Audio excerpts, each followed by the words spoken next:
For those of you in any type of leadership role, if you've led for any length of time, you understand that excessive turnover is one of the greatest enemies to organizational health, to profit, and to ministry impact. Anytime your team members are turning rapidly, this slows down any kind of organizational progress. It's incredibly expensive financially, and it's even more costly to morale, to your team dynamics, and to your organizational objectives. So what we want to do is we want to try to remember, what do our people, what do our team members really want in a job? If we want to retain them, we need to understand, what do they value? What's important to them?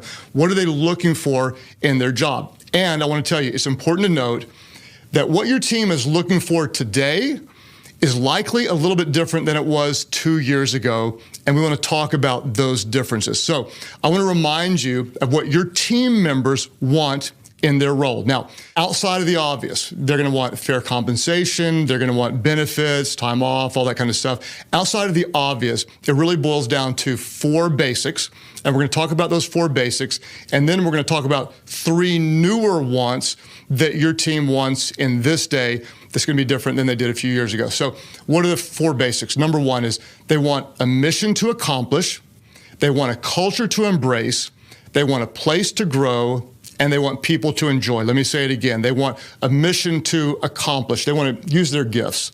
They want to enjoy the place that they work. They want to have purpose. They want to contribute. They want a mission to accomplish. They want to know that their work is meaningful and contributing to something that matters. Number 2 is they want a culture to embrace.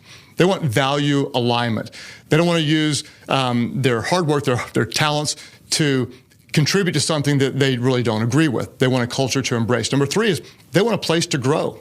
They want to get better. They want to be promotable. They want to be able to grow and influence. They want a place to grow. And they want people to enjoy. In other words, they don't want to just do a job they like, but they want to do a job they like with people that they like.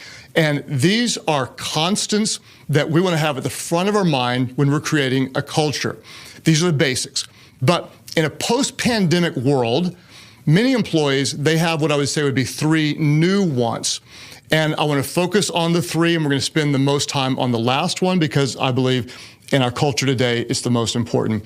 What are the new things that many employees want? Well, one of the new things is many want flexibility when and where they work.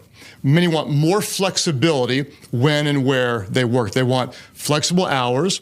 A lot of people like working from home. Some people don't want to come into the office all the time or at all. And there's different opinions on this. So I know in different parts of the world, you're facing different opportunities and different challenges. My personal opinion is that there's value in working together. But when we work together, we may need to understand that people want more flexibility. The bottom line is that people are coming in with higher expectations and flexibility today than they did before. Is that right or wrong? That's up for other people to decide, but we need to acknowledge that they're coming in with this desire. Another new want that many people have is this, is that honestly, many people don't want to work as hard as they did before. They just don't. Years ago, the grind was in, and people would say now the grind is out. And you'll read a lot about quiet quitting. What is that? Well, it depends on the article you read. Some would say they just want a paycheck, but they don't want the hassle of caring about their job or working hard. In fact, some people today want to do as little as possible, go under the radar, keep getting a paycheck, and it's kind of like quiet quitting. They're not leaving, but they're not passionate. They're checked out. Some people, they just don't want to work long hours. And you may argue with that. You may say that's stupid. Whatever your opinion is, you need to know that's the mindset that a lot of people have today. Now, though most wouldn't ever admit this out loud, the third thing I want to talk about and spend the most time here, I don't know anybody who's going to say out loud what I'm about to tell you, but I'm absolutely and completely convinced that this is one of the biggest needs that your team members have today, and that is this. Many of our team members just want to feel settled. They're not going to say it, but internally, even though they may not have the language, they're crying out for it. They just want to feel settled. And I want to spend more time on this point because it's really, really, really important. You have a lot of people right now that all over in their lives, there's chaos and they just want to feel settled. And the reason is because a lot of people, they're still living with pockets of turmoil in their life. In fact, some people would tell you, and they might be right, they'll say like they have PTSD from the last couple of years. A lot of employers would mock that sentiment, but it's important to take notice. Many of your team members, they're still living with a variety of very difficult and complicated situations. They've got difficult situations in their family. Some of your team members, they've completely lost their relational support system. There's division over all of the issues that we know we've been talking about for the last couple of years, maybe division even in their marriage or in their family. They are right now dealing with very, very complex issues with their children that were not issues 5, 6, 7 years ago, and it's weighing on them like crazy. Because of all the extenuating circumstances, a lot of your team members right now, they have marriage problems. I'm convinced that there are more marriage problems today than 3 years ago. And when they have a problem at home, that often creates a problem at work. There are people right now in this crazy economy with interest rates rising, with inflation soaring. They've got financial struggles. Their income is not keeping up necessarily with their increase of expenses. There are people with health fears. You have team members battling with depression. Good team members who were healthy 3 years ago aren't emotionally healthy today. They've got anxiety and other mental health issues, and the list goes on and on and on. And so the reality is, for many of your team members right now, very little feels settled in their life. They don't feel stable, and they would love for someone to help them feel settled. So, leader, team lead, whatever you are, this is just my suggestion, and it won't be true for all of you, and it won't be true everywhere. But in so many cases, in order for you to care for your team members, and in order for you to retain your team members, I would suggest that you stop assuming that most of your team is good. For years, I just kind of thought if they're not complaining, if they're not quitting, if they're showing up, if they're smiling, they're probably okay, they're good. I would suggest that you do not assume that most of them are good. I would suggest that you assume that most of them need settling. This is so important. Assume that most of them need a little extra care right now. And if you're wrong, and most of them are good, you haven't lost anything. But if you're wrong assuming they are good, when they're not, you could lose a lot more than you realize. So let's talk about it, and let's go deep. How do you settle your team when so many people feel unsettled? I'm going to give you some thoughts. The first one is, as often as possible, schedule one-on-one time and listen. As often as you can, spend one-on-one time and listen. We have now 44 campus pastors. That's a lot of campus pastors.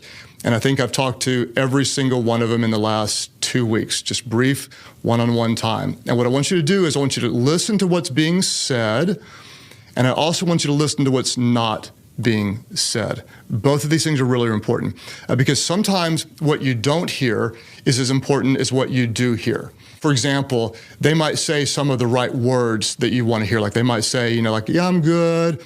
I like my job. I'm happy here. My family's okay or whatever. But you may not feel any passion from them, or if there's a lack of emotional buy-in, you want to watch for that. And you don't want to come in blaming them if they're not healthy or they're not emotionally bought in. What you want to do is you want to come in with an attitude to help them, to serve them, to love them. And remember, when you're talking to your team members, some of them, they're very nervous when they're around you, and they're going to try to tell you what they think you want to hear. And that's why you want to work to listen between the lines, listen to what they're saying, and listen to what they're not saying. Look for tone, watch body language, and you're not there to try to catch them. You're there to love them and to help them. And pay attention to the kind of questions that you ask. What tends to happen is a lot of supervisors, they ask questions about, how's it going with your goals? Tell me about your objectives. You might even think you're asking a good question like, tell us what you think about our company culture, or what do you think about compensation or benefits or whatever. But I want you to remember what they want. What do they want? They want a mission to accomplish. That they want a culture to embrace. They want a place to grow. They want people to enjoy. And so what you want to do is ask open-ended questions and see if your organization is helping meet those needs and wants in your people. So here's some questions you want to ask, and you can jot these down, and we'll put these in the leader guide. You want to ask is, hey, what do you love most about what you do. It's an open-ended question, and you're getting into their values where they're most satisfied. Then you want to ask them, hey, what frustrates you most? And what you're going to do there is you might find out about some problems that you don't even know exist, some things that are very easy to solve. This is a good question to ask later in the sequence of questions. Once you've established some trust, you want to ask, hey, what do I do that frustrates you? This is really important. And they may not be tempted to tell you, but if they're not, just say, tell me one thing. And what you're trying to do is sometimes you're inadvertently or unintentionally doing some things that are slowing them, frustrating them, making it more difficult for them. And it shows them that you really care. And if they communicate clearly, you may be able to fix the problem. What do I do that frustrates you? Here's another question you want to ask is, what could I do to better support you? Listen, your team, they're supporting you all the time, and they need to know that you care about them. You're going to want to listen. What can I do to better support you? Ask them this question. If you could change one thing here, what would you change? It's a powerful question. What you're doing is you're giving them permission to lead up.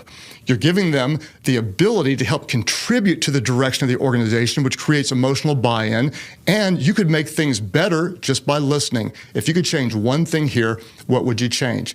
Ask them this question. Where do you feel that you have more to offer? We're not just asking, do you feel that you have more to offer, but where do you feel? And you may find where they feel underutilized, where they have more resources, where they can make the organization better. And then this last question is really important. Ask, what else is on your mind that I haven't asked about? And the way I ask this question is really important. Notice I didn't say, is there something else on your mind? Because that's a yes-no question. What you want to do is say, what else is on your mind? You're going to assume it. And so you're trying to pull out of them anything that they can give you for you to help serve them better and create an environment that they're going to love in their organization. This is so, so, so important. Once you've heard what they're saying, I would say repeat it back to them. And what you're doing is when you repeat it back to them, so you're saying, here's a suggestion. So you're saying, here's where you feel undervalued. What you're doing is you're showing that you heard them, you understand them, and you value them. How do you help them feel settled? You want to schedule one-on-one time, and you want to listen. Number two, when you can make a change that helps your team, make it. Anytime you know something that could help create a better environment for them to be successful, fulfilled, and contribute, make the change. You might change some benefits or add some benefits. You might become more flexible on hours. You might change a reporting structure, or one of the great things you can do is simplify a process. Sometimes we make it so difficult for employees to get anything done because we've created layers of bureaucracy. You may just get them a piece of equipment that may change their game, or let them take off an hour early to pick up a kid from school. It could be a game changer because the way schools are now is making it really, really difficult on our team members. So when you hear a need and you can meet it, meet it. There was a couple of team members in my office. I had no idea. They sit at their desk all day and they just would prefer to stand. And when we found out they wanted standing desks, we got them standing desks, and they are the happiest two standers I've ever seen in my life, and one of them sitting right by me right now. Know you can make a change, make a change. Number one, schedule one-on-one time and listen. Number two, when you can make a change that helps your team, make the change. And number three, this is kind of tricky, but I'm going to say it. Be prepared to let some people move on. Or I'll even say it this way. Be prepared to let or occasionally help some of your team members move on. And this sounds harsh or uncaring, but it's not. We have to understand that some turnover is always natural. Some turnover is actually healthy. People have changing family dynamics. They have different growth goals. They have new professional opportunities, and on and on. So you want to be prepared to let some people move on.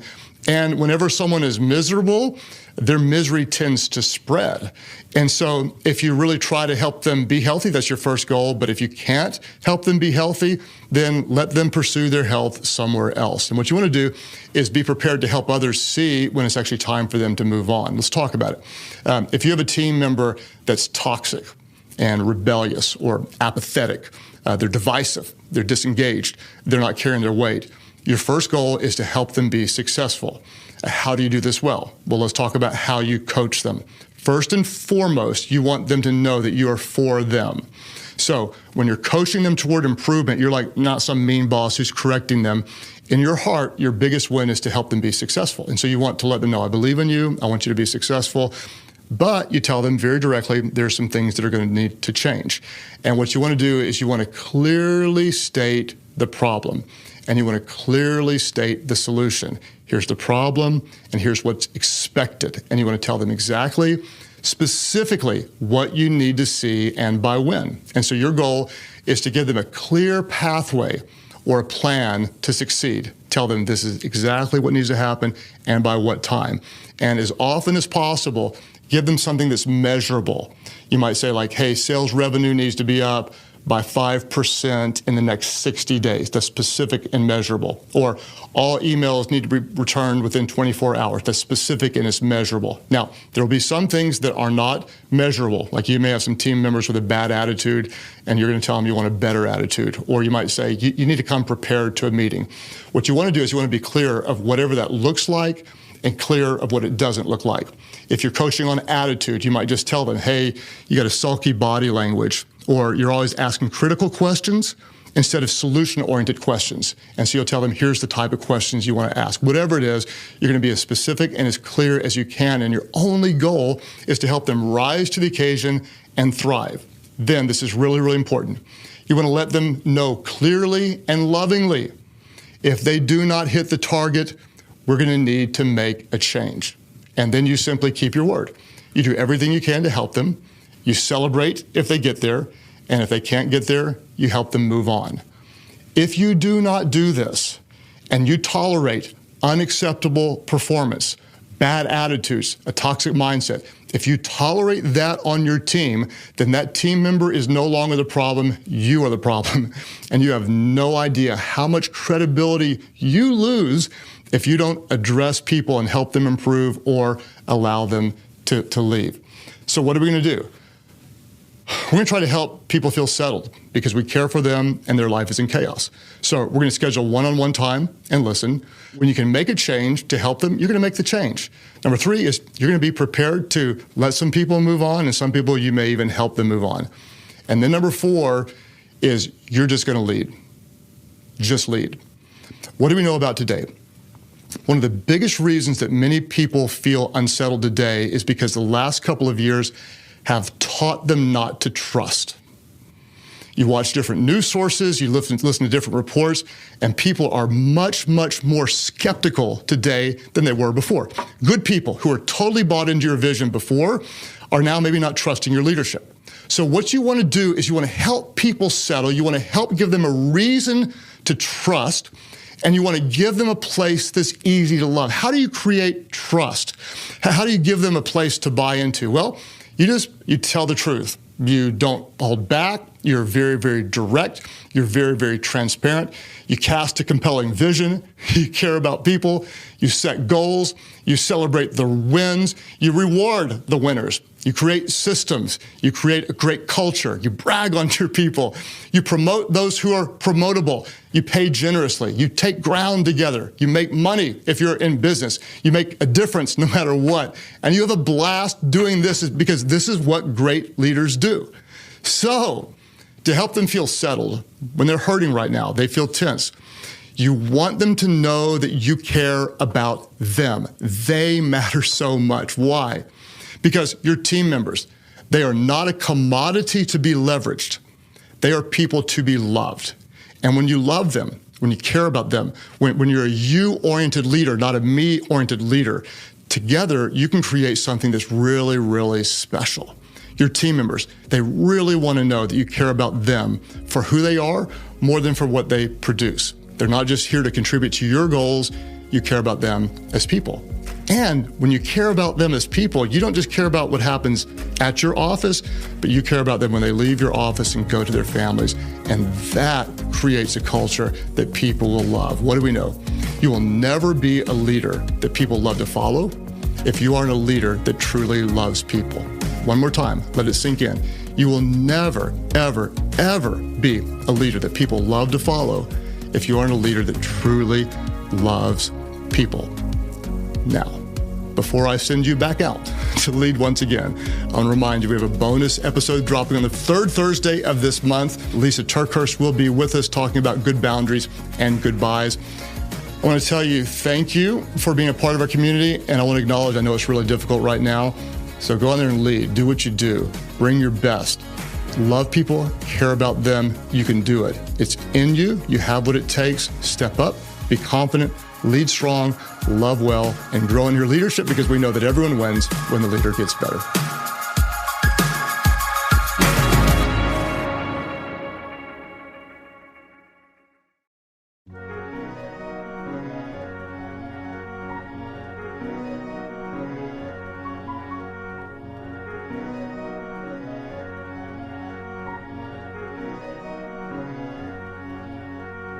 Thank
you.